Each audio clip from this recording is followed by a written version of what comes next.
This is either a coffee ground or a gnat in my coffee. I'm going to go with coffee ground. Okay? I'm telling myself, I can't tell. I don't have my glasses on. I can't tell. I'm going with coffee ground because I need more coffee. Well, hello, my silky friends, and the little object in my coffee cup. How is your morning? One day, you might get the non snotty version, no bedhead, and actual, ready to go somewhere and be seen in public look. But today, my friends, it's not that day. I hope we don't get interrupted by the carpet people. I haven't heard from them, so we're just going to go with it, okay? Just go with it. Let me say good morning to you lovely people because we have some important things to talk about. I got to thinking about. I'll give you my train of thought in just a second. Good morning, Canadian Nana. How are you? Callie G. Hello. Cassowary. Hello. Texas Patty. Hello. The jury didn't get the 411 on this case. No, they didn't. But that is actually not what I'm going to talk about. It reminds me, though, of that's kind of how I started. We were all up in arms. Well, they didn't hear all the evidence. No, they didn't. And would that have made a difference? I'm beginning to wonder. Now, let me tell you, tell me if you can hear me.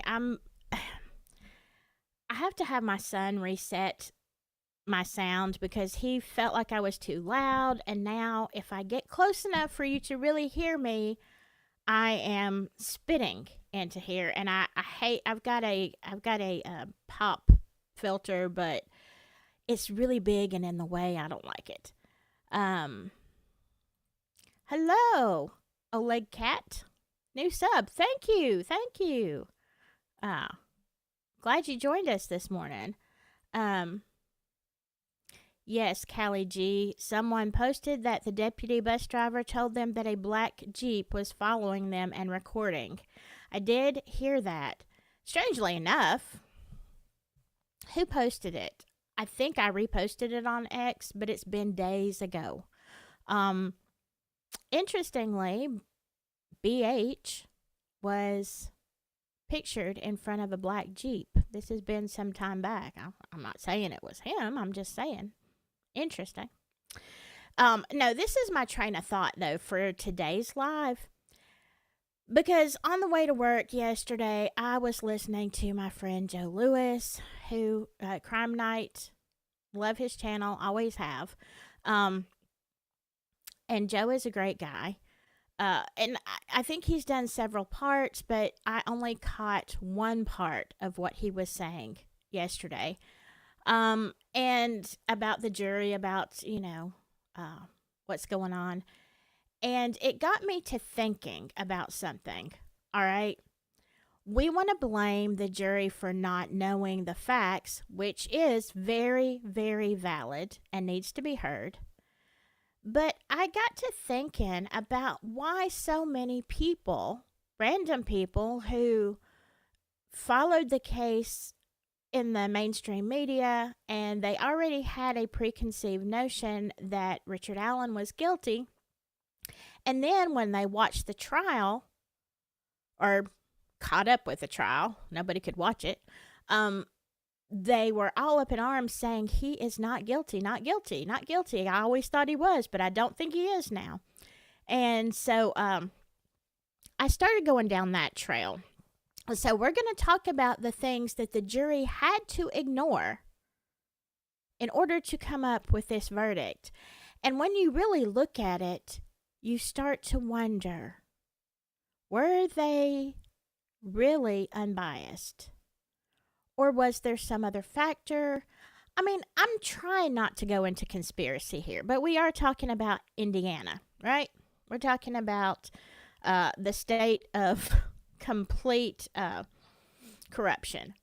on so many levels. I'm not hating on Indiana. I'm sure it's a beautiful state. I've been through Indiana before. It's been a while, but I've been there. Hello. Good morning. Let me say good morning to Jeannie Leggett. Hello. Good to have you with us. Samantha. Whoop whoop. Good to see ya. So, I started putting together all of the things that the jury heard and yet came to the decision of guilty beyond a reasonable doubt. And when we start looking at these things, and I want y'all to please put in your comments. And if you are in the replay crew, great. I still want to hear your comments. I think I'm going to do a video soon of nothing but your comments on some things because some things need to be brought back up. Hello, Mario. It's time to party. Yeah, I look like Mario. I look like I was partying all night and rolled out of bed. It wasn't a party. It was a very, very hard shift that I did last night. And I'm like, I am never going to get it together in time to go live. So I'm just going like this.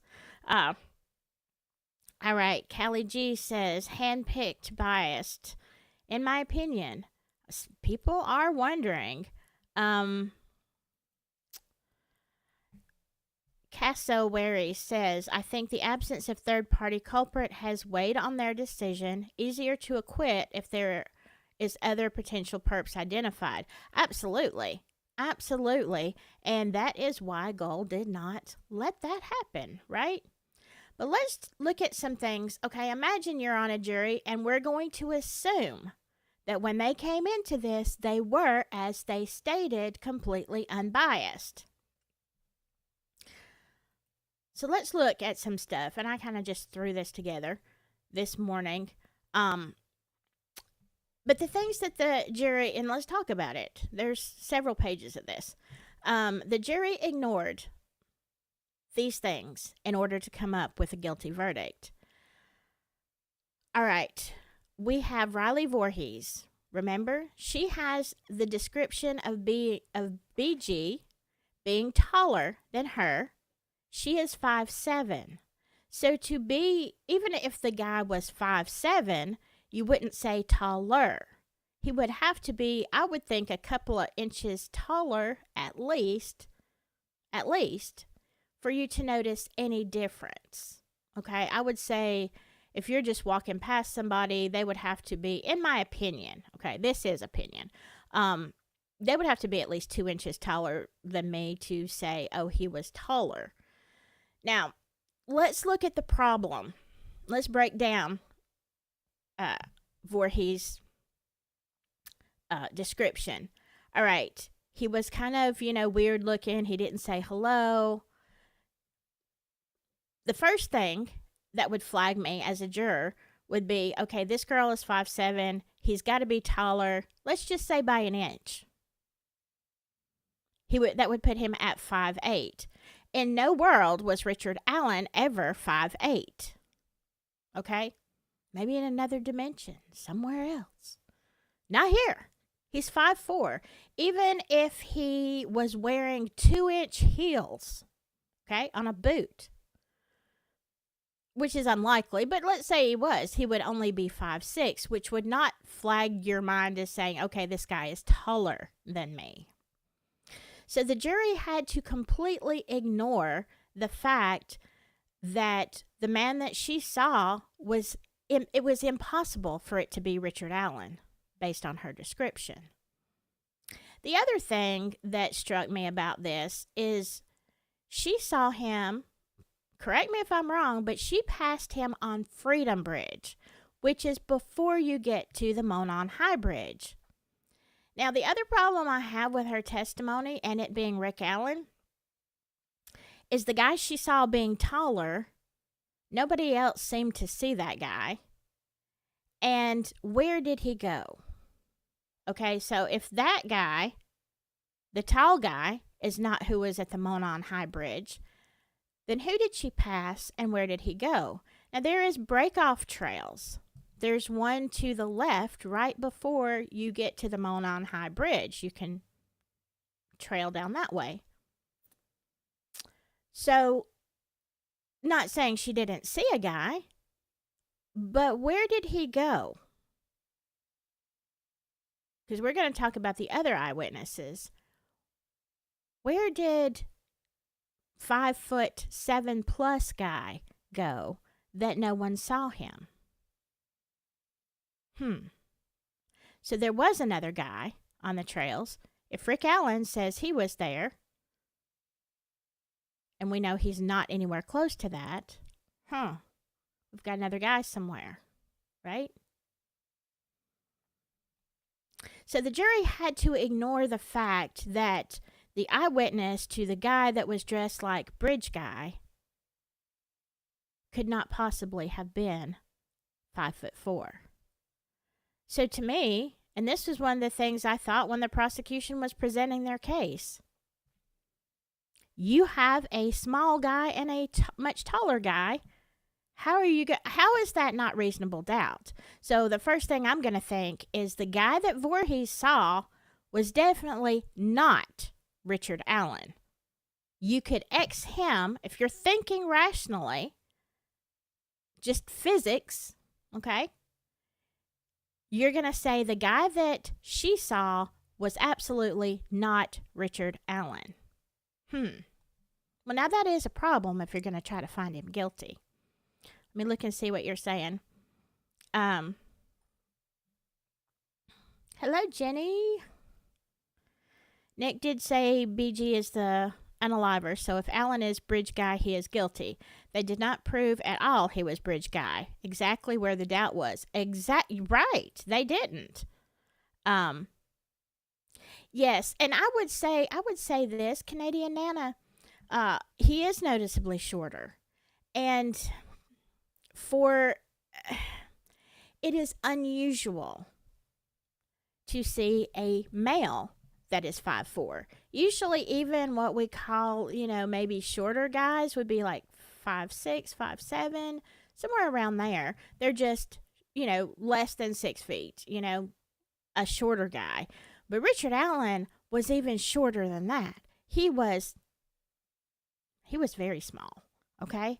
So to me, if you were going to ID someone based on that, and it was Richard Allen, you would say, yeah, I saw this really tiny guy with a scowl on his face, shorter than me.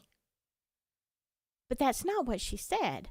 So how did the jury not disconnect from Richard Allen being Bridge Guy? Very first thing out of the gate. Not the right height at all.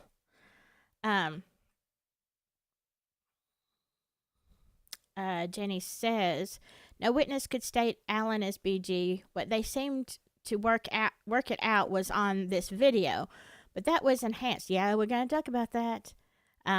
We also don't know if the voice was messed with, so they corrupted so much else. Yeah. Remember the interview where Doug Carter says, oh, it's a story. He was talking about Bridge Guy and all that kind of stuff. And one day I'd love to tell it. I'd love to hear it, Doug. I'd love to hear the story about how Disney manipulated, enhanced. We're going to talk about interpolation. Love to hear that story. Yeah, I sure would. How'd you get there? I remember Carter saying, if they only took the other path, they'd be here today. What? Why would that make a difference on the bridge? If they had taken the path to the left, and if you watch, I've watched, now I have not been there, but I've watched multiple people walk the trail from Freedom Bridge to the Monon High Bridge, and right before you get to the Monon High, there's a trail to the left.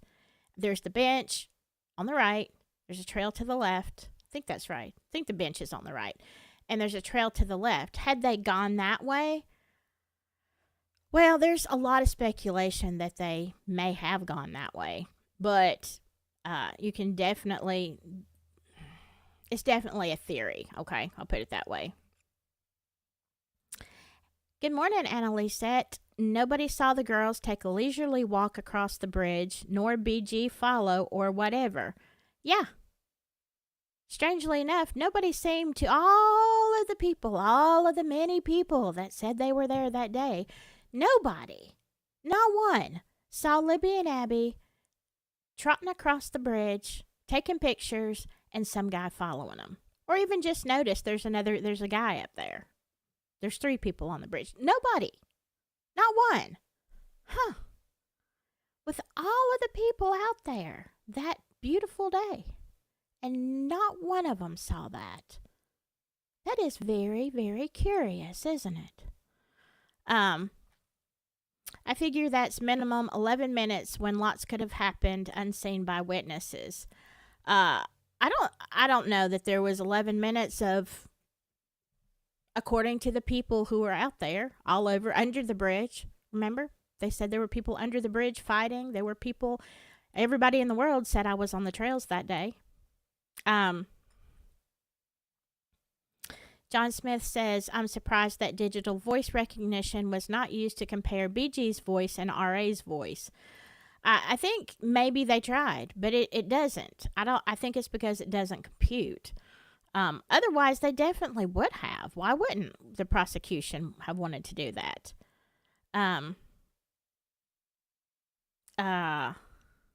Yeah, you're right. I didn't even put that on my list, Samantha, but you're right. The jury saw and heard about the headphones and aux cord. The timing for Richard Allen was destroyed beyond a doubt. Yes, it was.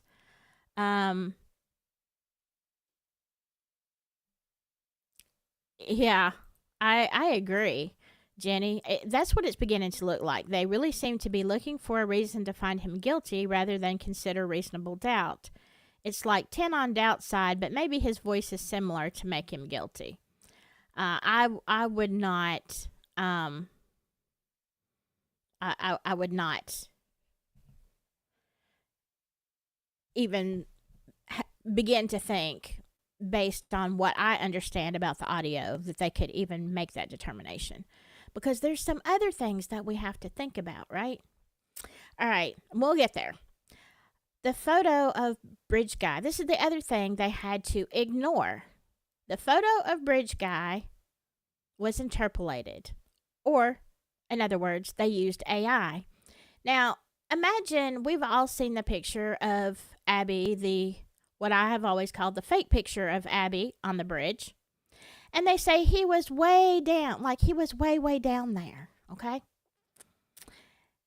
So they could not actually see his face, so they used AI to interpolate. So all this time, everybody has been looking at Bridge Guy, trying to, he looks like everybody. He really does. He looks like, there are so many suggestions on who that could be in Carroll County, and I can see every one of them in Bridge Guy. But that's because we don't really know what Bridge Guy looked like. And, there's something very curious about AI. Even now, AI is way, way better than it was in 2017.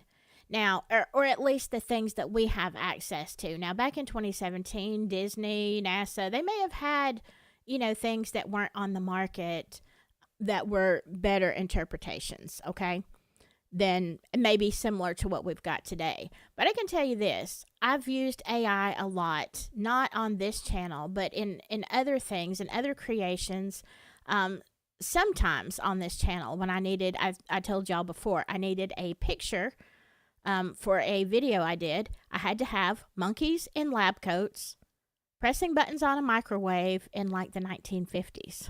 Okay. I know, it's crazy. But so I generated photo after photo after photo and even videos of AI just to make that, because no picture exists like that anybody knows about. Okay. So I had to give it when you use AI, you have to type in extremely descriptive. More descriptive. If you want exactly what you want, it has to be very long and descriptive. And then you can probably get a pretty decent AI photo. However, even now, I'm using these great apps and it does weird stuff. AI just does weird things. It will put 6 fingers on a hand. It will give you 3 arms. And you're like, how? How does this happen? It is not perfect by any means.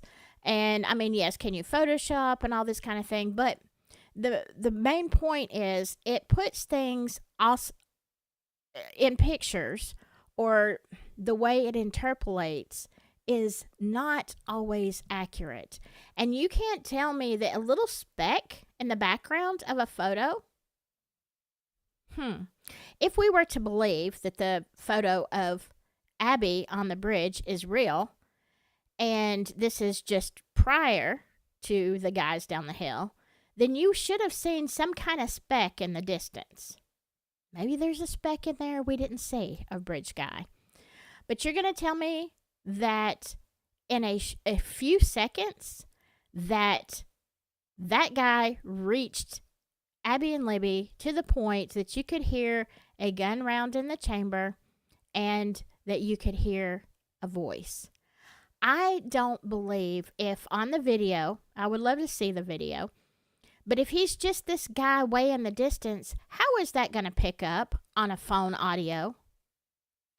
Because, I mean, I've tried, even with my iPhone now, which is like right up to date. My iPhone, if it's at a distance, it doesn't even pick up the sound. It picks up great sound close by, but you might hear not much of anything. You might hear a little bit of background noise if somebody's talking and they're, I would say even, I don't know, let's say 20 feet away. You're not going to hear what they're saying. Not to bash the iPhone, but it's not a recorder. And supposedly that is where they got all this stuff, right? All right. So, the AI picture is interpolated. People say it looks like Rick Allen. I don't necessarily think so.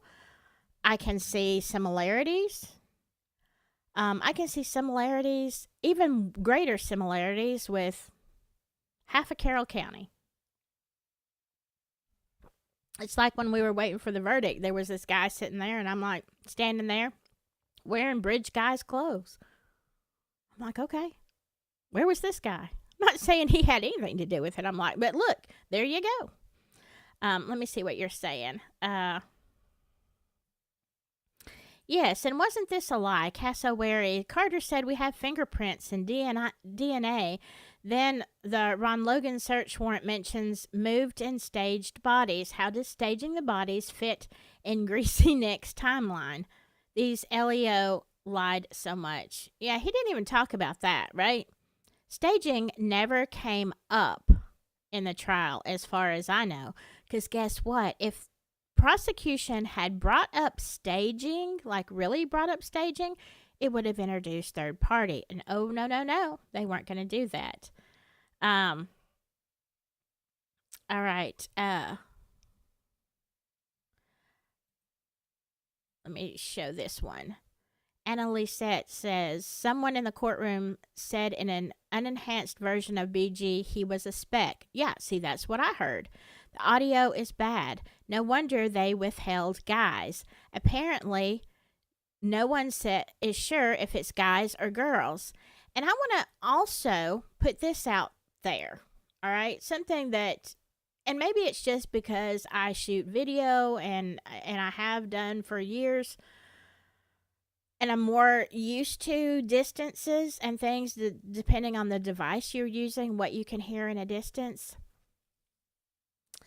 But I am going to propose the thought that if there is audio that can be enhanced on that video, then the person was much closer to them than that little speck in the distance.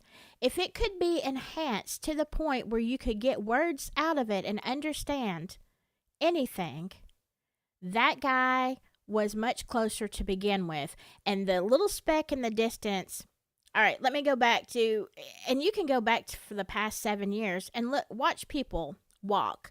I've watched people who are in good health. I've watched people who were in bad health. I've watched all kind of people take video of them going from the Freedom Bridge, or at least from the beginning of the Monona High Bridge, and going to the other end. Even people in good shape, it takes a long time. That bridge was dangerous. There was rotting wood. Nobody really should have been on it, okay? But if you, even watching the videos of what I would consider the most fit people cross that bridge, we're talking about minutes. I think one person I saw, it was like almost 7.5 at least, somewhere around in there, minutes to cross the bridge.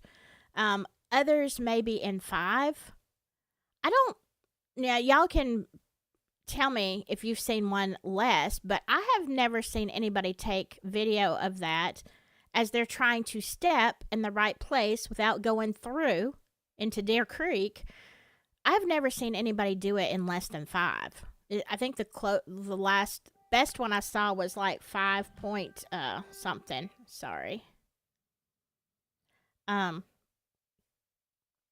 So how are you going to tell me that Libby and Abby are almost off the bridge, and you see this little speck way in the distance, and that soon, in 43 seconds, that guy can get to where Libby and Abby are? Impossible. He would have to have been a sprinter, a professional sprinter. And then who would do that? Who would be so stupid to do that? And then, okay, first of all, he would have to have alerted them. If you see a guy running, this all of a sudden this guy has superhuman powers. This little 5'4" man has superhuman powers. He would have to run across that bridge at a lightning speed. And as soon as you see somebody running towards you and you're at the end of the bridge, I'm getting off the bridge. I don't think those girls were stupid. They would have said, "Hey, I don't know what's going on, but let's get off the bridge." So the laws of physics here and the way that people move, like, it doesn't make sense. It doesn't make any sense. And I have to assume that since the jurors asked intelligent questions, that they were not stupid. So how do you not have enough common sense to see that that little speck could not cross the bridge in that amount of time? Let me catch up with y'all. Let me say hello to everybody I haven't.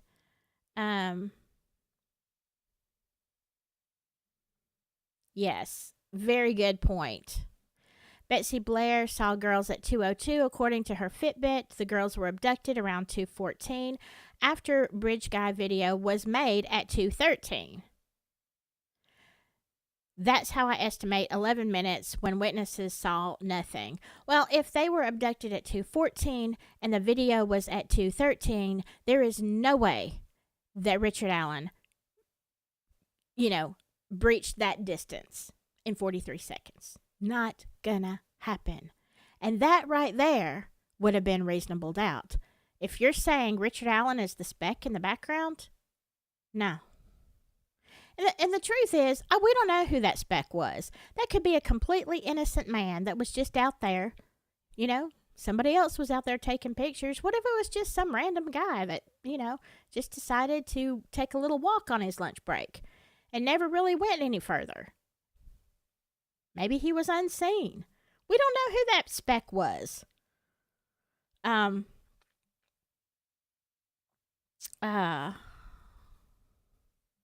Hello, Sheila Rourkes. When I first saw photos chained and shackled like an animal, I knew from that moment something was terribly wrong. Yes, yes. Having worked in the corrections area, I have no idea why he would be shackled that way. It was insanity. Um, you're right. You're right. $4 million and no BG height calculation or voice analysis. Yeah, you're right. Insanity. Insanity. Yes, there was not. Oh, need some Z's. I do too. I do too. I never get enough. And there wasn't even a face that you can make out. Exactly. Hello, Nancy Drew. Good to see you. You love coffee time. Me too. I just wish I was like awake and the eyes weren't watering and I didn't sound like this. Adjusted Fate. Good morning. Good to see you. If our courts do not allow IGG, then why in the world are they allowing AI? Good question. AI has its benefits for creators. I'm not going to say it doesn't, but it is not okay to use AI when you are dealing with someone's life in a crime. That is insanity. Anybody who works with AI knows it does weird things. Even when we were trying to come up with a logo for the Humanetics channel that I, help with, we did so many. All three of us were in there doing, trying to do AI logos, and we knew what we wanted, but we just it did some weird stuff. You just had too many arms, too many fingers, too many legs, it's like, okay, I don't understand how AI is doing this. Don't you know how many arms and legs a human being has? It's weird. Let me skip. Let me skip.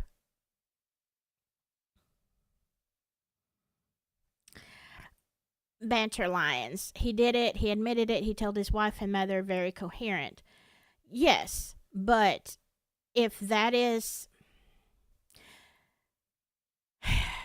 Well, this was brought out in court. When you have psychosis, and this was very clearly explained, and I've seen it as well, when you are in psychosis, you oftentimes believe things that aren't true when you come out of psychosis, or psychosis is literally second by second. Like you can be fine 1 second, be fine for a minute, and then go off into weirdness. I've seen this with myself, even in elderly patients, where you have a very coherent conversation and you're ready to say, okay, this person is alert and oriented. I don't see any problems. And then all of a sudden, they go off onto something that is impossible and never happened. And it's impossible, like telling me something like, well, it was raining zebras in this room yesterday. Yeah, they were falling everywhere. Well, that didn't happen. So you can't, when you have a diagnosis of psychosis, you can't say because someone is coherent 1 minute that they are actually coherent, or that they just have not come to believe in their head that the things they said while under duress aren't true, because then they have those false beliefs. It's like it imprints on their brain. And that was brought out very clearly.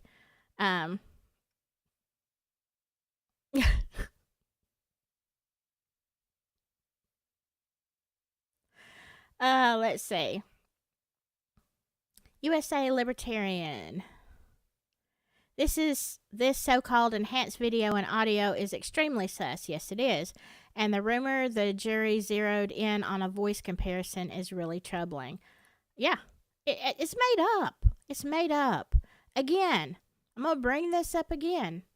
Remember, when you watch, if you've ever watched these paranormal shows and they tell you the ghost said they've got a spirit box and you hear a little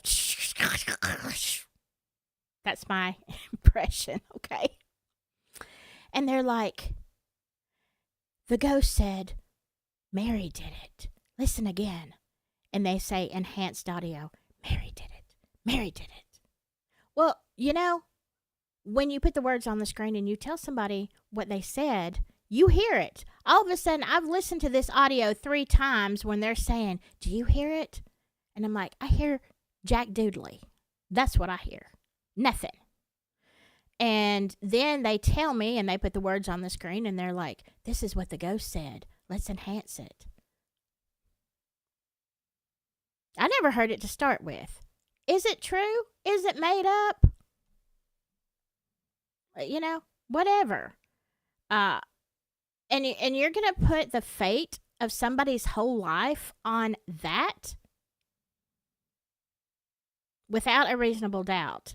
Okay, if that was the only thing, if there was overwhelming evidence in other areas, then you could say, okay, that probably it might be accurate, but I'm not going to use that as my deciding factor. But there is no other evidence.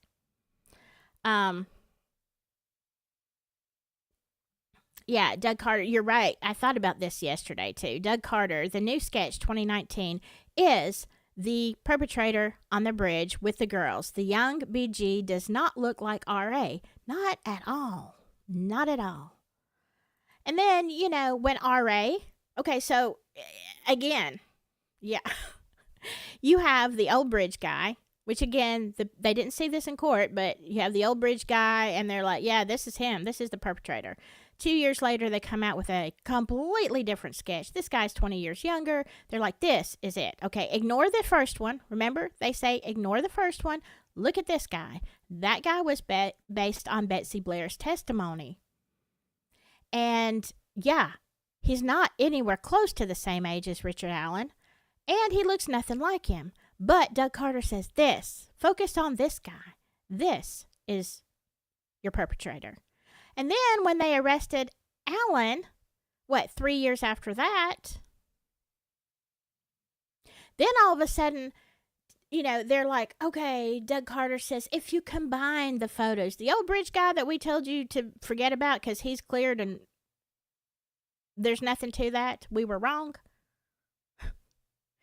Let's drag him back up again. And let's merge these 2 pictures together and make them look like Richard Allen. Well, that seems like, 100% proof.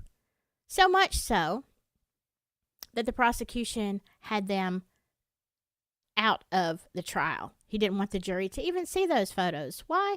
Because it was all baloney. And he definitely didn't want you to see young bridge guy, because then the jury would have to say that there is no way this was Rick Allen.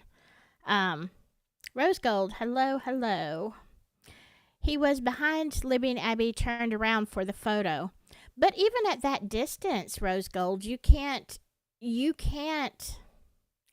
actually make out features, nor can AI accurately. 100% accurately. And even with the bridge guy stuff, you still can't tell what he looks like. I mean, 100%. Does he favor Rick Allen? Some people think so. In my opinion, he also favors Ron Logan, Mike Patty, Tobe Lesenby. I mean, Gabe Ellis. I mean, I could keep naming them. He looked like the guy waiting for the verdict outside the courthouse. I'm like, he could be bridge guy. It is not, you can't say with beyond a reasonable doubt. Hello, Pam. This case needs new detectives. They're never gonna do it.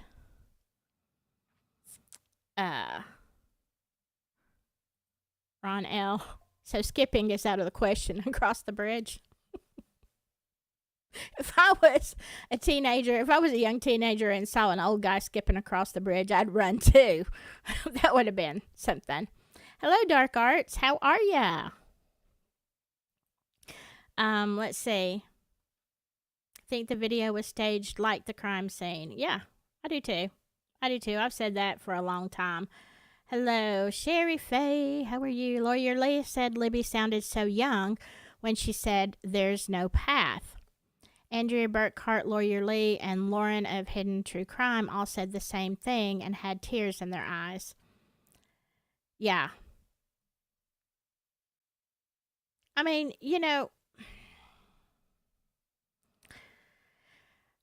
that's the thing, which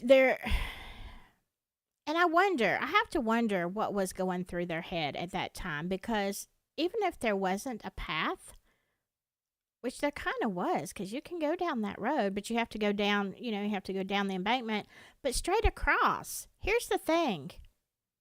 Go back and look at the pictures of that end of the Monon High Bridge. Yes, there's it's not like a fence. It's like a little thing, okay, here's a gate, which you can easily traverse. There's a house right there. If you're terrified, why don't you run to the house? Why would you, if he's that far behind and you're scared, why wouldn't you, if you felt anything going on, why wouldn't you run for the house? And of course there's a lot of people with, a lot of thoughts on that, but, all right, let me keep going.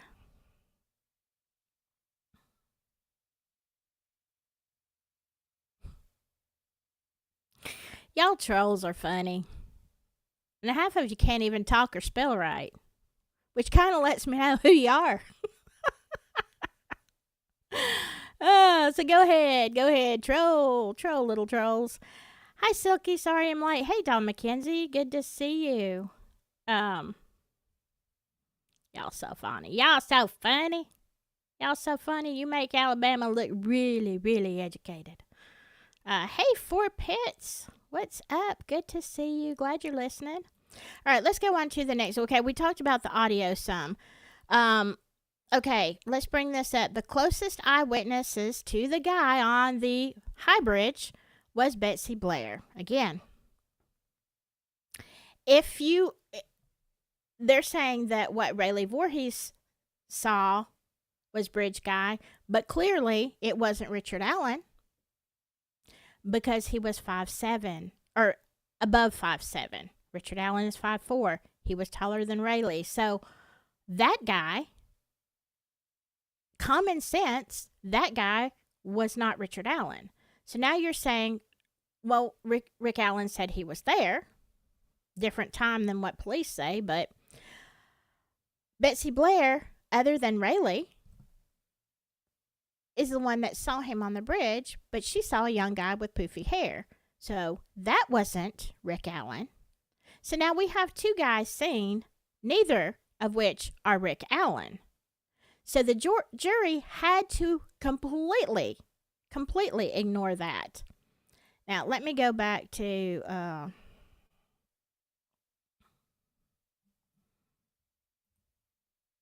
okay.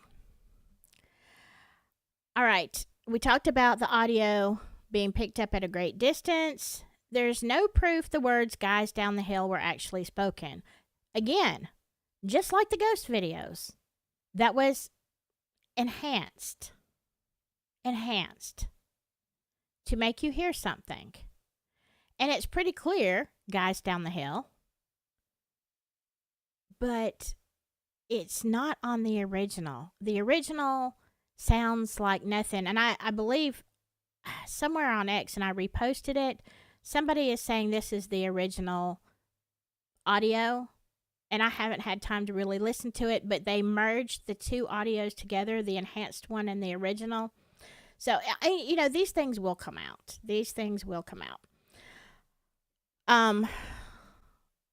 Let's see. And let's go on to this. Let me get this up because I'm using my Canva here. Okay. Other things the jury had to ignore. Other DNA found at the scene. Well, even that unknown male DNA that they say they can't test. I mean, I wonder now. Maybe, no doubt they probably couldn't in 2017. But it's 2024. And even in 2022, that whole IgG thing, which I don't know that I actually agree with. There's a lot of flaws there. But you could have run it. They did with Brian Koberger. So why in 2022 didn't you run that again? Because you had arrested Rick Allen. And if you really wanted to prove that he was the perpetrator, then it seems like you would have done that. Or did you do that and find out he wasn't? I mean, there was no DNA presented at the trial. So, and as a jury member, I'm like, okay, they said they did not check the DNA of the hair that was wrapped around Abby's little finger because they felt like, it's probably family. Well, you're probably right. However, there's a whole can of worms here with Abby being undressed, redressed, clothes not matching what the family said they were wearing when last seen. And you have family, but you don't even check that until time for the trial. Now, I'm not saying anything about the DNA. Okay? I'm not saying that Kelsey's hair was or wasn't. I mean, I know there are a lot of schools of thought. It is damning evidence, in my opinion, for the root to be on that hair. But sometimes, I don't know, whatever. It's still family. I understand. You knew it was a female hair. You're like, you probably assumed it was Kelsey's hair, which it was. But as a juror, I'm going to look at these law enforcement by saying, okay, you knew it was a female hair. You felt like it probably was Kelsey's and could be explained away. But you didn't actually test it. But why? What if it wasn't Kelsey's hair? You wouldn't know unless you tested it. And wouldn't someone, a good detective, who wanted to find out who a perpetrator was, wouldn't you follow every lead, especially a huge piece of DNA like a hair? Wouldn't you do it just to rule it out? Okay, it's Kelsey's and we know she's been cleared. Wouldn't you at the very least, say that? No, you're just going to say, we didn't want to test it. What kind of detectives are you? Oh, hello? I think you need to watch some, episodes of CSI, First 48, stuff like that. Kind of refresh your memory on how you do this. All right. Other things that the jury had to ignore in order to come up with a guilty verdict. They had to ignore 70 days of testimony lost, interviews, whatever you want to call it. The first 70 days. Again, we know the first 48, the most important. But it wasn't just 48 hours. It was 70 days. Now, here's my question. All right. You have let's just say you do have a horrible glitch in the system. You've got outdated equipment, whatever. Let's say you miss a couple of days. Maybe you actually do miss the first 48 or 72 or whatever. How do you miss 70 days and you don't catch it? How do 70 days go by? Because at this point, I'm asking, are you even investigating this case?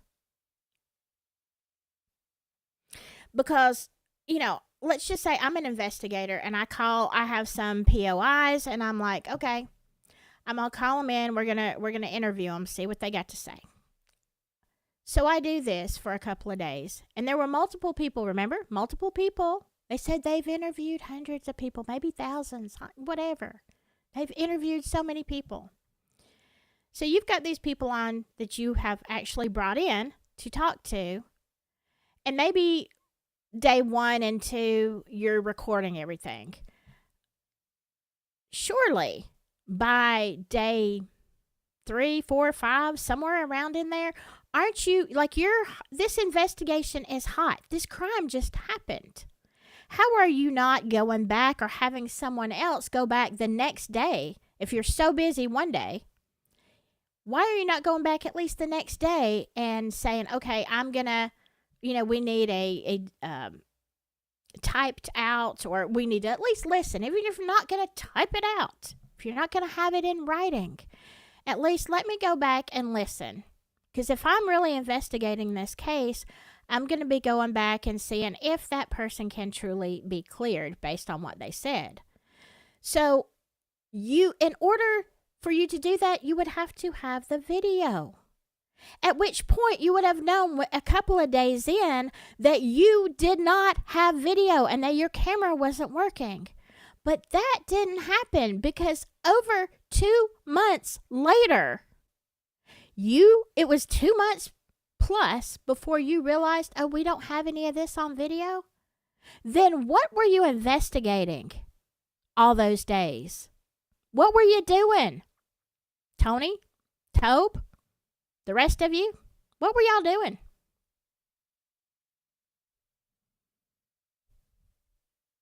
Somebody please tell me, because I don't understand how you don't have any notes.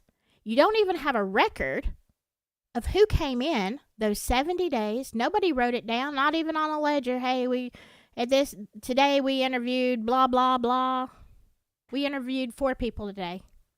These were the people. We lost the interviews, but these are the people, so you could call them back. You're like, nah, I don't know who we interviewed. We never wrote it down, never had a written record. Oh, and the video's gone. As a jury member, I would have smelled something really, really wrong. How are you investigating a crime and you don't realize that you've got nothing for over 2 months? I call horse feathers. I call cover up. I call you didn't want to have these people. You didn't want their testimony. You didn't want to have it on video. You didn't want to have to ask those questions. Were you afraid of the repercussions? Were you afraid that you did something wrong, even if you didn't mean to? What if you had a CI that went rogue? There was a reason. You have to sit here, people, and think there was a reason. It wasn't just that they're inept. I mean, you can't have it both ways, Carroll County. You can't say we thoroughly investigated this and we're great investigators. We're so good, in fact, that we don't even need the FBI in here, so let's kick them out because we got this. Either you're that good or you're totally inept. It would have been better for you to say, you know what? We like Andy Griffith and Andy Taylor and Barney Fife in here, Tobe and his desk bullet. It would have been better for you to say, you know what? We were never trained for this. And so, mistakes were made. They have said mistakes were made. But were they actually mistakes or were they on purpose? It's my question. Either you're completely inept and you should have kept the FBI in there, or you're so good that you wouldn't have lost 70 days of people giving their testimonies or their interviews. It doesn't go both ways. And the jury, in order to come up with this, has to ignore that 70 days of really important stuff in the very beginning was just poof, gone. Okay, so now we don't have a suspect that matches. Richard Allen does not match the height. Richard Allen, was a little speck. We don't even know what he looked like. If that was Richard Allen, I don't know. It was a speck of somebody. Everything has had to be enhanced. No witness saw him there. There is no DNA tying him to this crime. There's no digital evidence on his phone or anywhere else. No digital evidence can tie him to this crime. And now you don't even have the basic stuff. The jury, how can you just ignore all of these things? We're not even talking about all what we know about third party and how many other very good POIs, and that the FBI actually did not ever look at Richard Allen. They already had it figured out. You kicked him off the case. They don't even know all that. I'm just talking about the evidence that was presented in court. How do you as a jury member not look at this and say, I got reasonable doubt? First of all, we don't even know what happened. The police, we don't know what they're doing.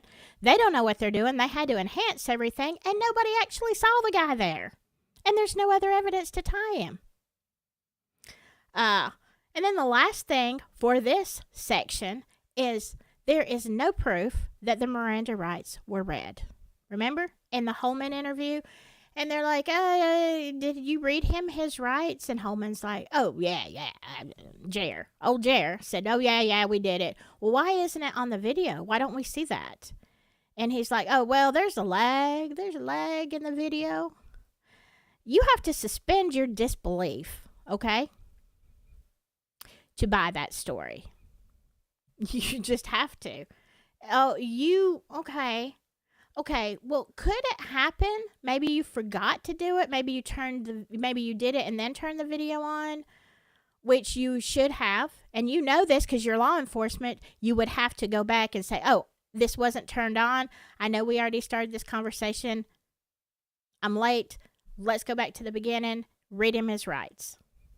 But you didn't do that. You just said, meh, there's a lag. And we're supposed to believe that like the 70 days. Wow, just so convenient. But y'all, Carroll County is so good at law enforcement investigation that you didn't need the FBI. And we're just supposed to believe that these things happened and there's nothing here to see, boys. So you tell me how the jury comes to the conclusion that this man is guilty with not answering any of these questions, and none of these things are a reasonable doubt. Understand they may not really understand all the implications of Miranda rights, okay? They may not understand that this whole case has to be thrown out if those rights weren't read, even if Richard Allen was guilty. But still, there's enough for me to sit here using the evidence that Nick McClelland used to really, like my head wants to explode. You're on the jury and you're looking at all these things and there's not reasonable doubt with zero evidence tying this man. There is no reasonable doubt.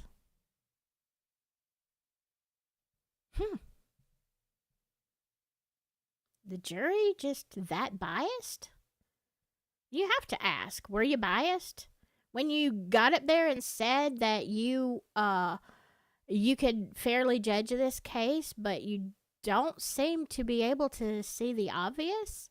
I mean, I'm not saying you were or weren't, but it does lend to a lot of questions. All right, let me see.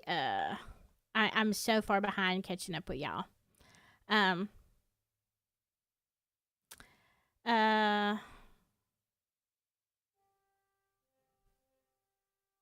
Sorry, my phone.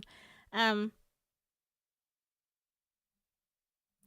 Elisette says they did walk across the bridge and they were abducted and no one saw any part of that. I have so many questions. Like, really, I do. I have so many questions, and I still don't believe any of it and this is just me after seeing all of the stuff that they've done over the years. I don't know if I believe anything about any audio or video at all. I mean, it may be, but I am just as likely to say it was all made up. And it might not have been. I just don't know. Let me catch up way up with what y'all are saying, so I'm missing a lot of in between. J Rabbit. Hello, good morning. What do you want to bet the court transcripts get corrupted? Anyone? Yeah. Or they put a gag order on them or something that we can't see. Yeah. That would not surprise me. Not one bit. Look, not at all. I would be curious to hear what the witnesses thought about the verdict and if they thought Rick was who they thought they saw. Yeah, good question. But here's the thing. Remember when we were talking the other day about Carroll County and the fear factor when Prof and I did our live the other night? I actually would not expect any of the witnesses to stand up and say that wasn't Richard Allen, or I don't agree with the verdict because that's not who I saw. I think they are unable to say such a thing. Sorry. I don't know what's going on with my phone. I don't think they would be able to live in that county, maybe anywhere. Like, I just think that if they don't agree and they think it's wrong, I don't expect them to say so. Because now he's been found guilty. Everybody in town, like, they want this case to go away. You better believe what they said. You know, we know how people just burn up in fires in Carroll County. They just go poof. They have very odd deaths. Yeah. And I want to tell you all a little story. Hey, meow meow. Good to see ya. I'm trying to catch up.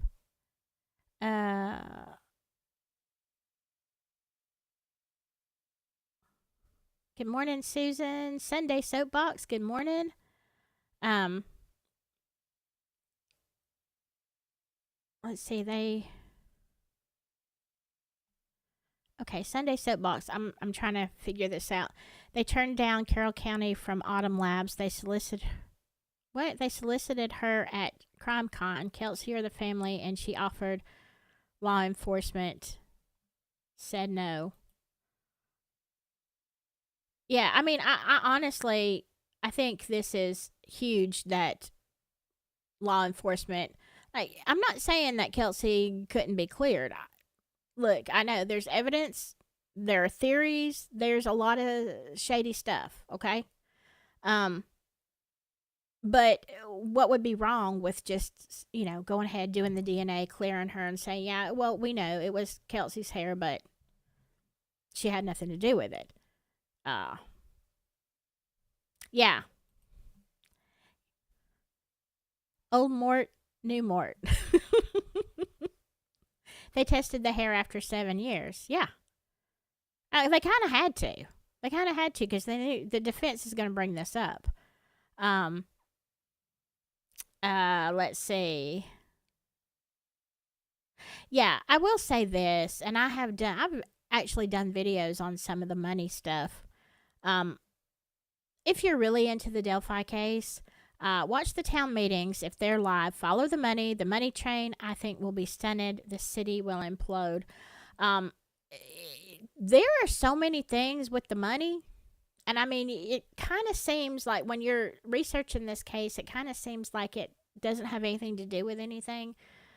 But always follow the money. I've watched so many, the city council meetings that they have online every month. I've watched so many of that. I've watched tons of city stuff. And sometimes people say something, and it doesn't have to do with the crime, but you're just like, interesting.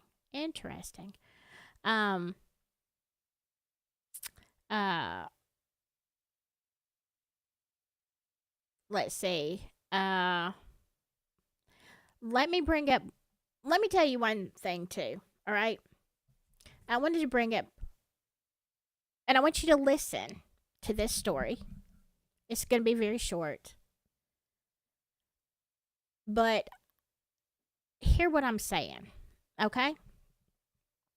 There was another case that you might not know about where two boys, actually young teenagers, like Abby and Libby, they were out in Arkansas one night and doing as teenagers do. Their parents let them go hunting. Now, this is a very rural area. They said, we want to go hunting at night. I don't know what they were doing. There is a possibility that they were out looking to smoke something. We don't know. That's been there. But anyway, these guys that had gone out before, there was a whole group of them. They didn't come home. Parents were a little bit worried. The next morning, a train comes through the town and hits two boys on the tracks.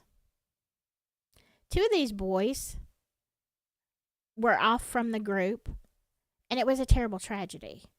They're like, I don't know if they were using illicit substances, what happened, if they just fell asleep and didn't hear the train coming.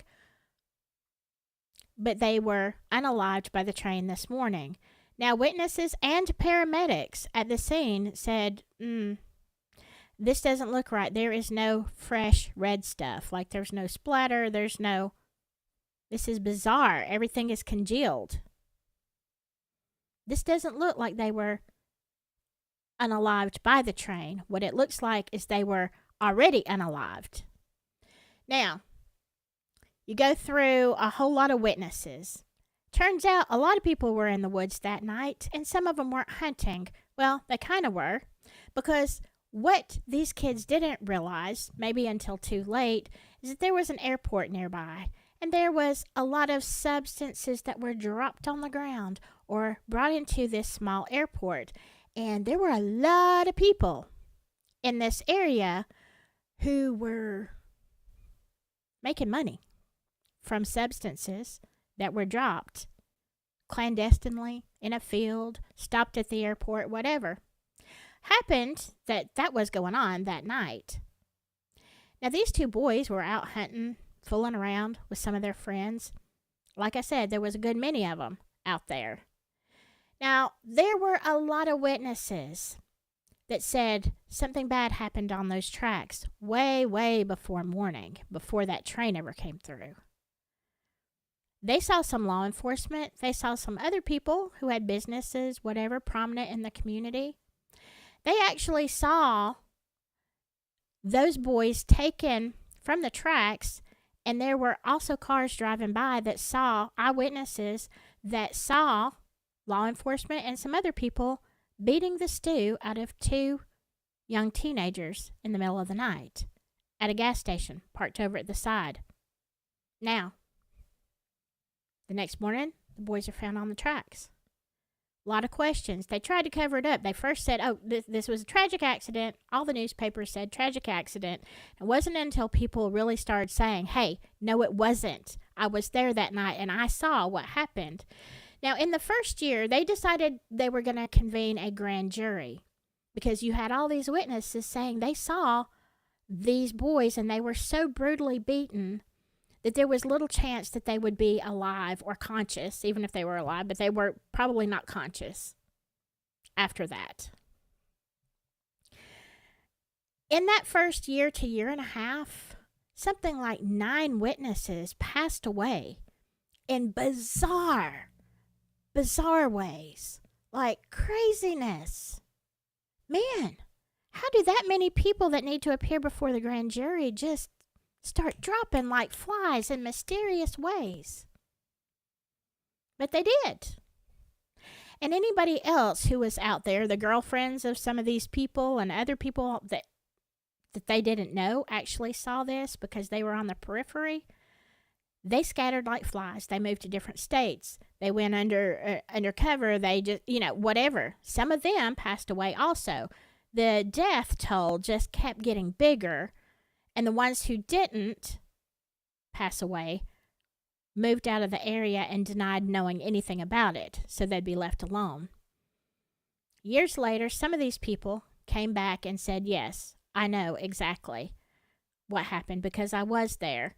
And then there was all this attack on their character. Oh, well, you can't believe her. You can't believe him because blah, blah, blah. Now, there were about 5 individuals who were the perpetrators of this crime.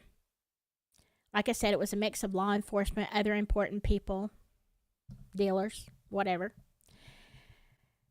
Nobody was alive that was reputable to say that this happened. So these 5 individuals, now this happened, let me tell you something. This happened back in the 1970s. And there were not as many people left to actually do a whole lot. They signed petitions. Eventually people, there have been books written on this. The thing is, everybody knows the 100%, the complete identity of those 5 perpetrators that were there. No doubt, every witness has said it was these 5 people. Now, Fast forward to 2024. A lot of those perpetrators are not with us anymore. They passed away as they would have naturally or whatever manner. Some of them got promoted. Some of them held really nice positions in government. But the thing is, nobody was ever prosecuted for the Boys on the Tracks crimes. I did a video series on Boys on the Tracks maybe 2 years ago. Fascinating story. Absolutely fascinating. But that's the synopsis. Now, the thing that the Boys on the Tracks didn't have, that Abby and Libby have, is they didn't have internet. They didn't have, at that time, a lot of people on social media who could gather together and be a voice. We're lucky in Delphi that we have this.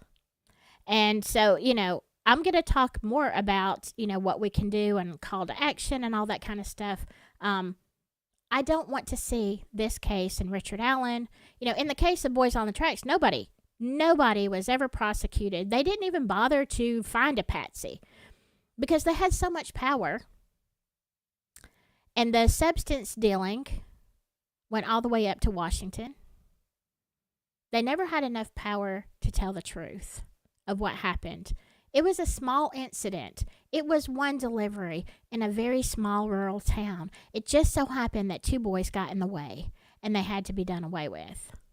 That was Boys on the Tracks. Is it similar to Abby and Libby? I don't know. I can tell you the similarities are potentially there. That's why I say if you study Boys on the Tracks, you'll be like, oh, my. I don't know. I'm not saying they are or are not, but what I am saying is when you feel like there's injustice, now we've got another victim, Rick Allen and his family.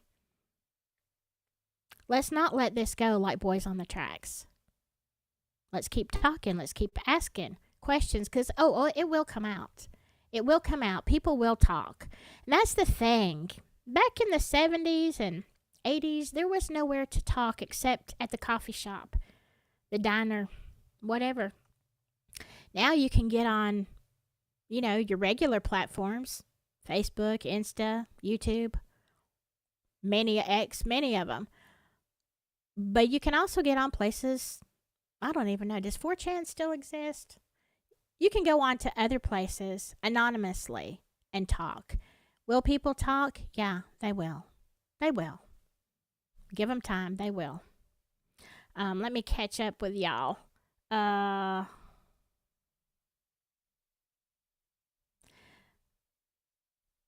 Let's see. Good morning, Cleveland rocks. Jury probably got hefty envelopes under their doors. I would say that, absolutely not. But this is Carroll County, and if it wasn't a heavy envelope, maybe it was a heavy threat. You're gonna have to wonder. You're gonna have to wonder. Allen County's not that far away. Yeah, Mario, you are absolutely right. And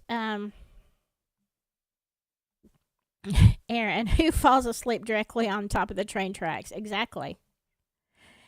That's the thing. And we're looking at a bizarre story. Just like that, we're looking at ridiculous stuff like 70 days of interviews missing. Hello, Teresa. Good to see you. All right.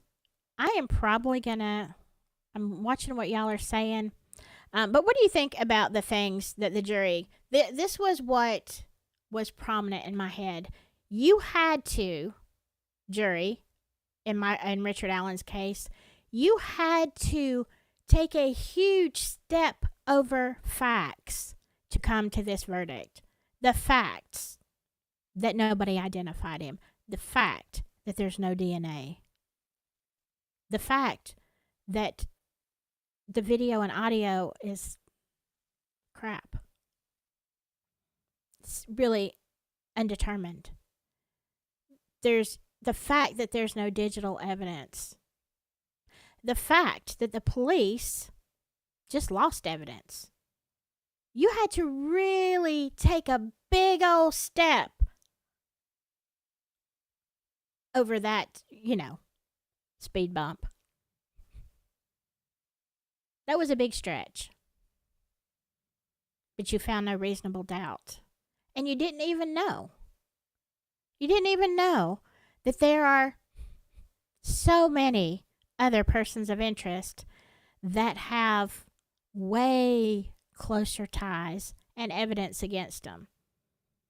Just on what you knew, you had to really suspend your disbelief to cross that bridge to say he's guilty.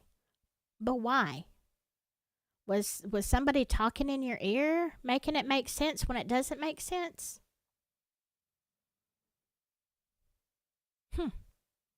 Makes you wonder. Were you just ready to get out of there? I don't see it. I don't see it. And that's why I have such a problem with this. Let's see.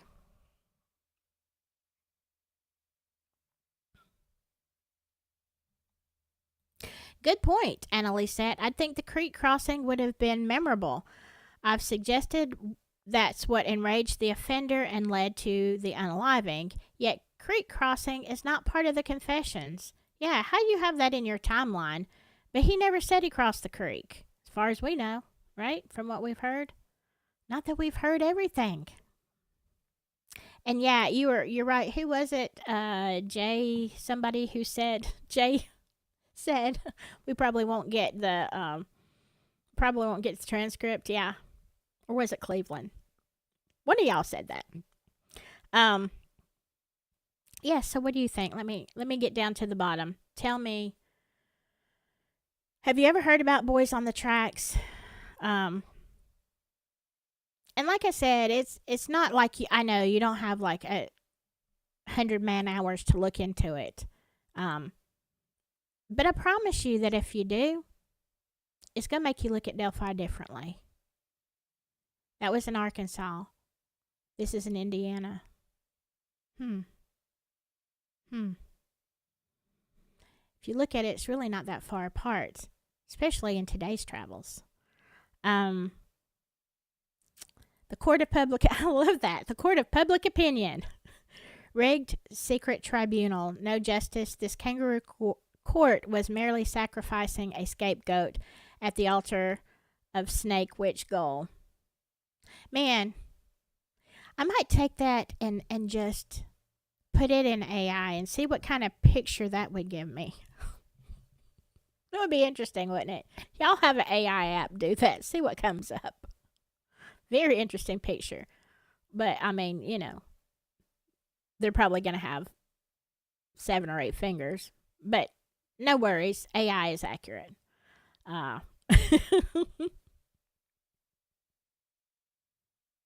Yeah, Mario. Mena, Arkansas. Exactly. I'm telling you. Don't look it up unless you're prepared to be mad. But if you're prepared to look at comparisons, is very eye-opening. You can just Google Boys on the Tracks. Fascinating story. One of my favorites, even though it makes me mad. Ron L says, moving was across rocks can be difficult. I know, I fished them. Yeah. I'm not much of a fisher, but here we have very similar. In Alabama, we have very similar areas, and definitely with the big rocks and the mud and the slime and everything else that grows on there, it is very difficult to traverse and not fall. And being a little bitty guy in icy cold water in February, it ain't adding up. The math don't math, y'all. Just saying, the math does not math. And so you have to wonder, why? Why did the jury look the other way on things that were quite obvious? And how do you get past all of that, all of this information given to you in court? again, taking out everything that we know about third party, how do you look at 5'4" Richard Allen and say he's the guy that these witnesses saw, when even they didn't say that? Nobody said that except Nick saying bridge guy did it. Oh, and by the way, this little guy over here, that's bridge guy. Really?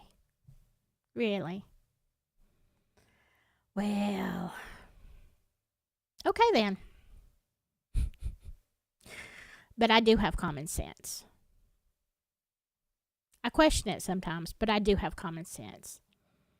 And I do understand a bit about physics. Understand a bit about AI. I'm not buying it.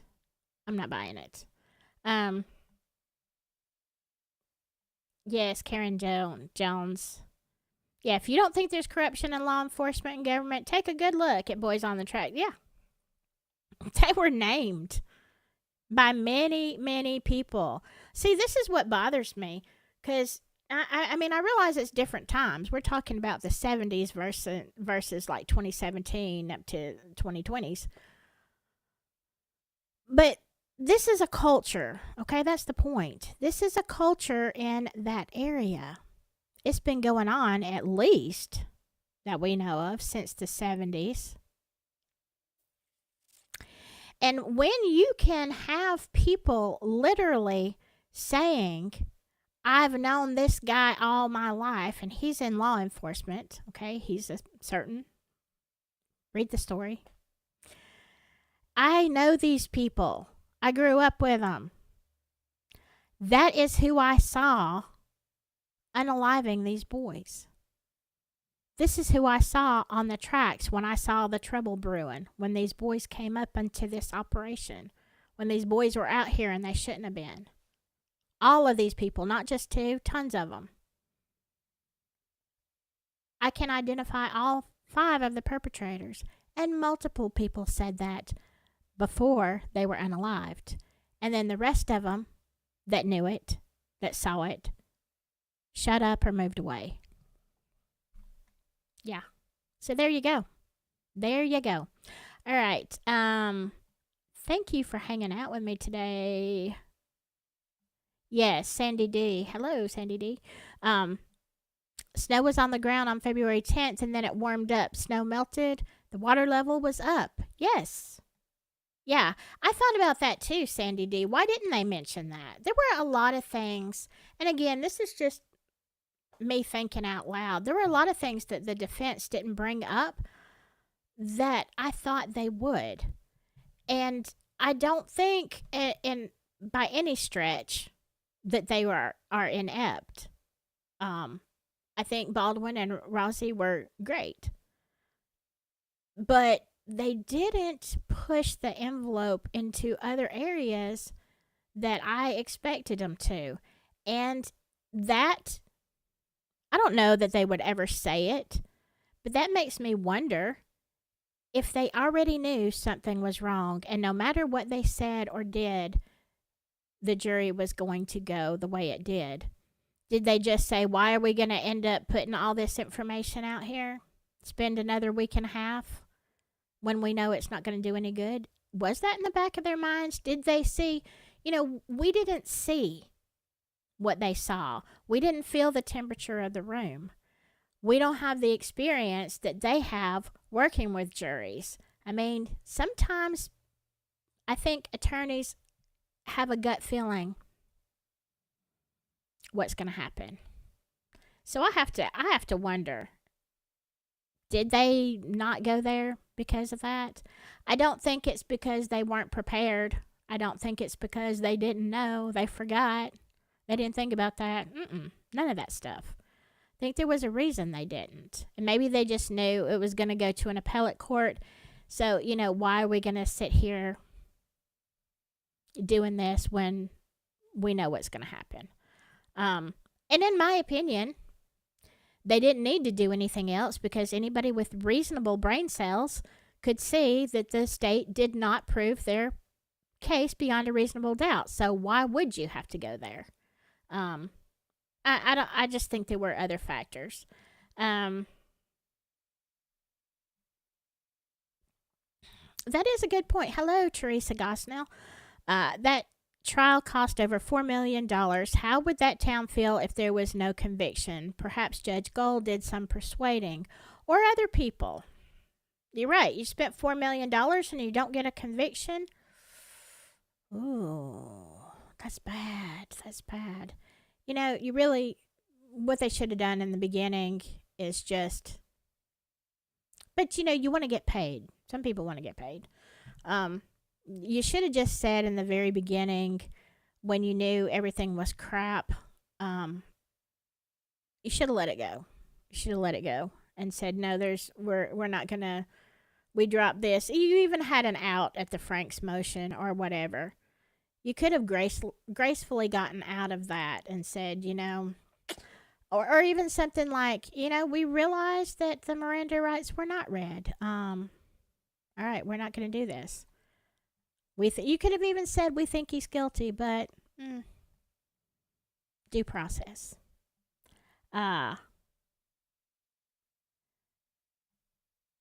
Ron Reynolds. Oh, good point. Good point. AI is artificial intelligence for a reason.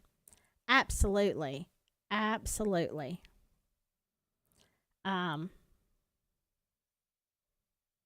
Yes, Pam Frenchman. Again, bringing up that case. Very important people with Boys on the Tracks. Very, very important people. And those people, a lot of those people are still alive.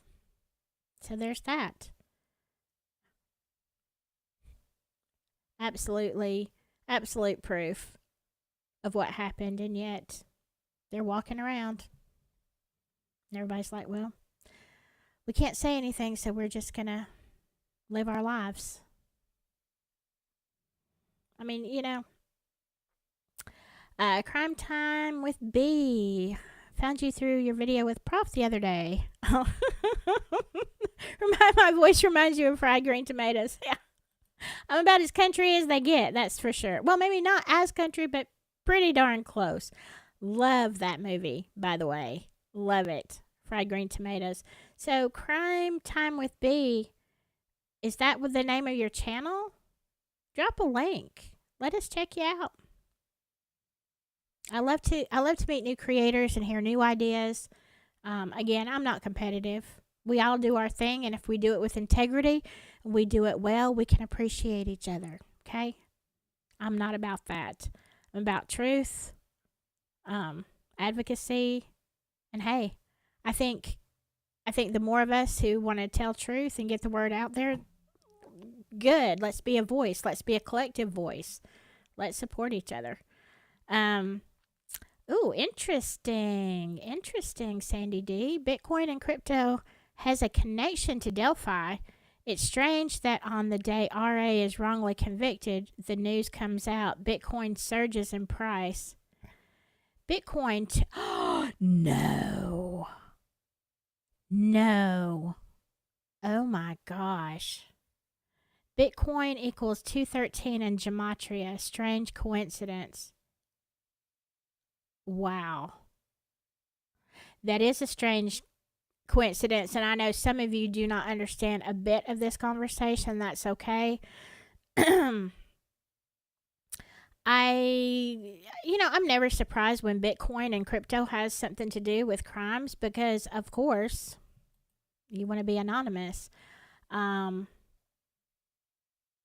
very, very strange and sudden Bitcoin surge. Wish I had left mine in a little bit longer. But I didn't. I'd be a little bit richer. Poor Janice, Ricky's mother, was upbeat going in for the verdict.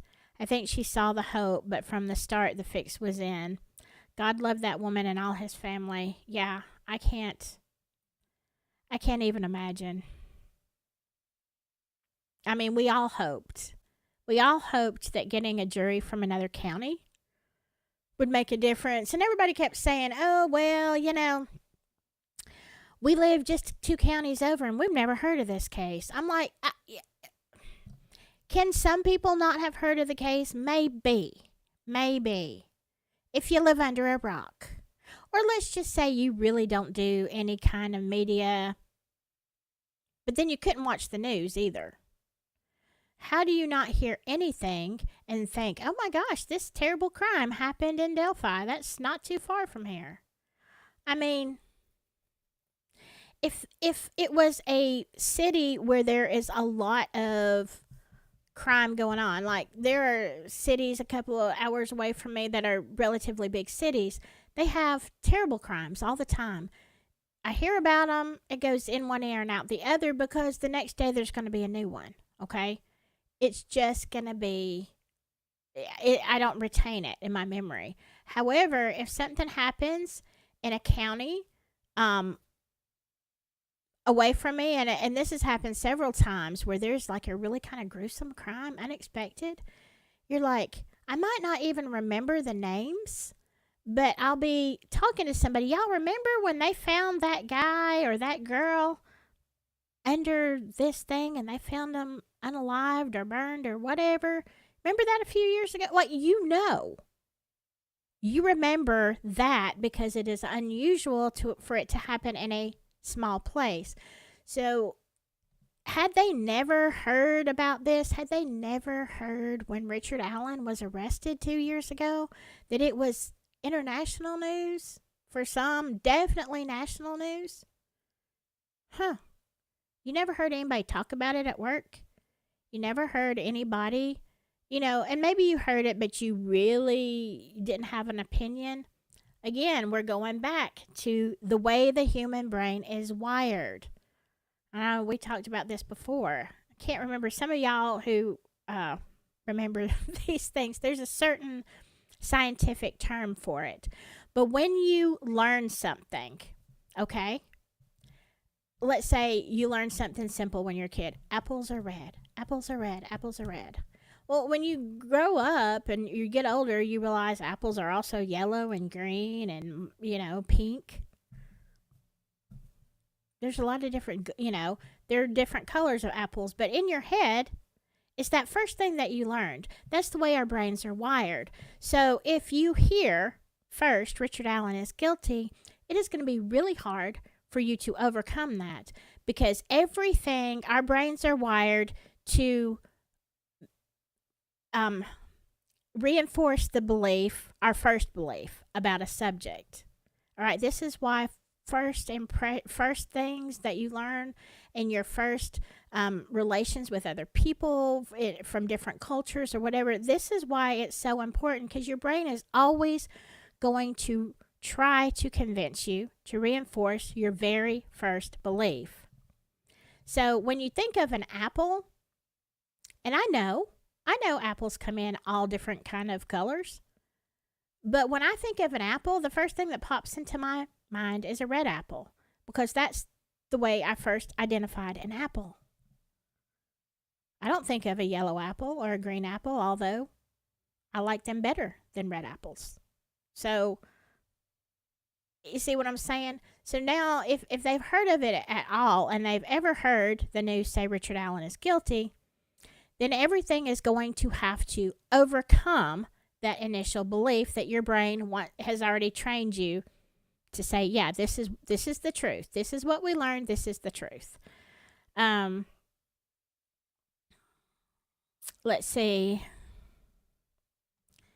Sandy D says, lawyers and judges' first responsibility is to the justice system. Well, it should be. So that should raise a red flag that it is above them at a higher level of corruption. Brilliant point. Yeah. You should be first about the justice system, the system that keeps you in business, that gives you a career, the whole thing that you do.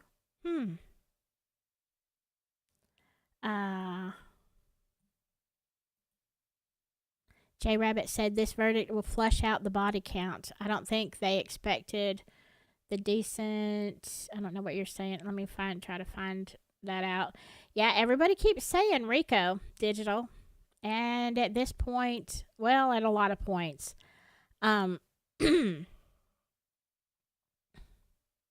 Yes, you're right. Donald Mullen was a bailiff. There's been talk. There's been talk about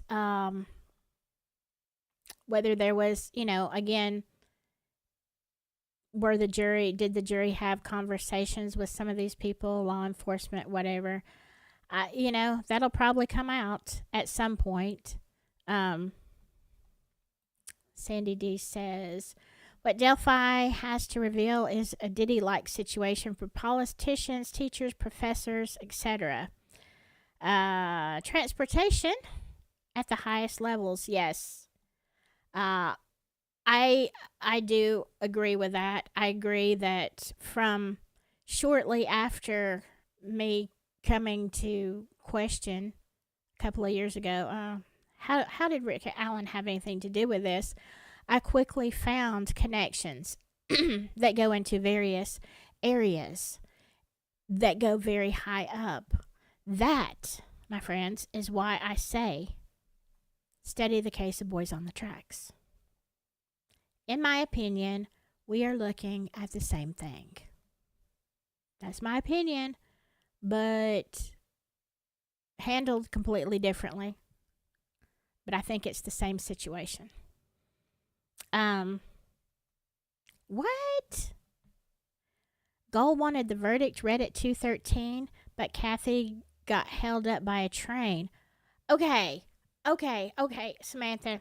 I'm gonna just ask you this, because you have my email. We talk.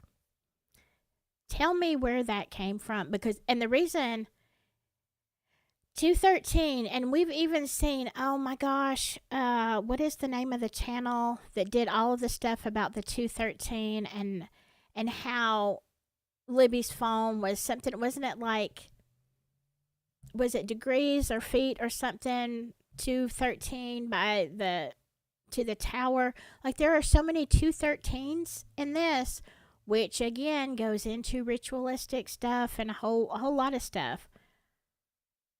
I really would like to know more information about that. Sometimes we think that things aren't related, and then you find out they are. Let's see. Anna T, hello. I find Rosie's ending statement interesting, though not many talking about it. The state is the python. Many like I focus on the word state, Indiana, deep state, but what about python? What is the whole statement? Because I wasn't there. I'd like to know what that whole statement, that whole sentence was. I can definitely see that. And somebody else brought up Python in imagery and something the other day having to do with Indiana. Very interesting. Okay.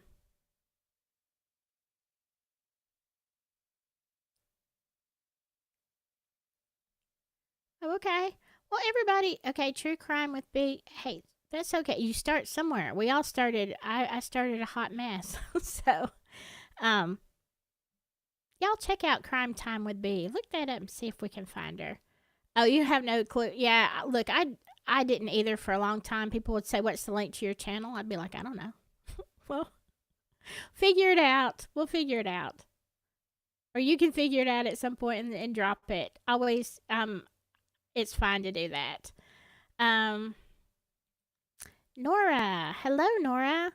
Following this trial all the way from Singapore. Wow. Didn't know there were possible cross-related unsolved crimes around the area. There are a lot. The closest one is Flora, and Prof and I talked about that on our live on Saturday under the Delphi body count. Flora is a big one, and the case that I was referencing to Boys on the Tracks is actually in Arkansas, but literally in miles, not that far, okay? And they say there's a little triangle around there. I'm just throwing that out there. Hello, Birdie. Just wanted to say hello. I appreciate you talking about this case because I literally lose sleep over it and nothing makes sense. Yes, I am from Alabama. I sure am. You're right. It's starting to make sense. It didn't make sense to me for a long time when I was researching it, but now it makes sense. I mean, there are still things I don't understand, or it's like, maybe, but I need more info to tie this together. It does make sense. Um, Somebody said that. Did you say this the other night, Sandy D? Because somebody did in chat. Gull's brother was a professor by trade, but worked at Subaru and the Port of Indiana. And the Port of Indiana. And then went back to teaching. The ports. That's exactly where I was. Take a good look. Just take a look. Well, would you look at that? Would you look at that? I think this is why Baldwin said, journalists, now's the time to be journalists.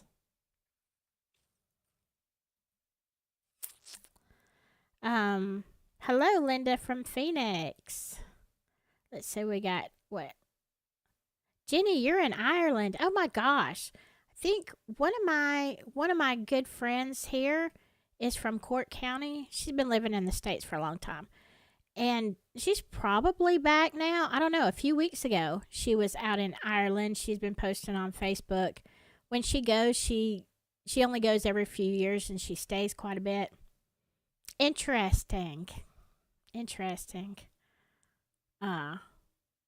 Let's see. Yes, definitely staged. Well, they said that. I'm going to try to catch up with y'all. Oh my gosh, I'm way far behind. I thought I was up with you. I'm not.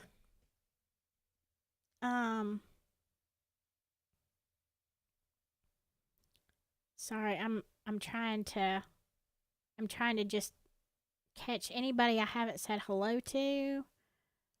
Sean Little. I watched Crime Night Channel this morning and it covered a link between Kelsey and DC mentioning the book and movie called The Shack.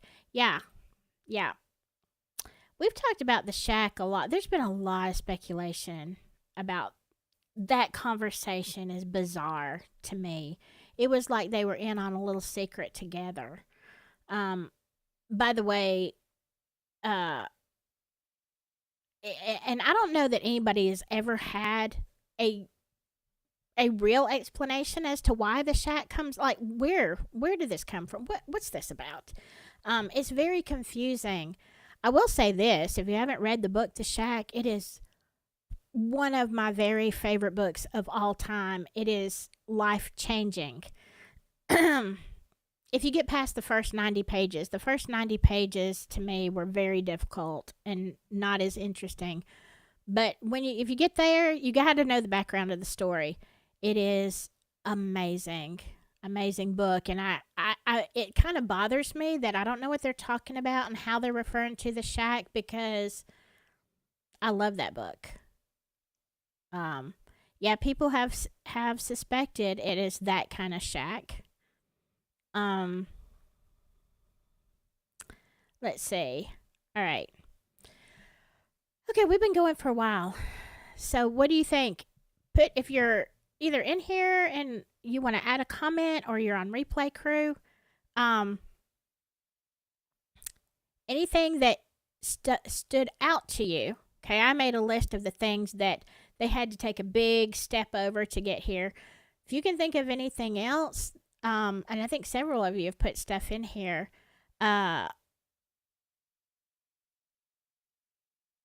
Interesting. Oh, sorry. I'm in mid-sentence and I see what Anna says. If you think of something else that they had to really, really step over, make a giant leap to guilty, put it in the comments and we'll talk about it. Also, I left some, if you were on yesterday's live, I left some links down in the description to things that we can do, advocacy, newsletters, stuff that's going on.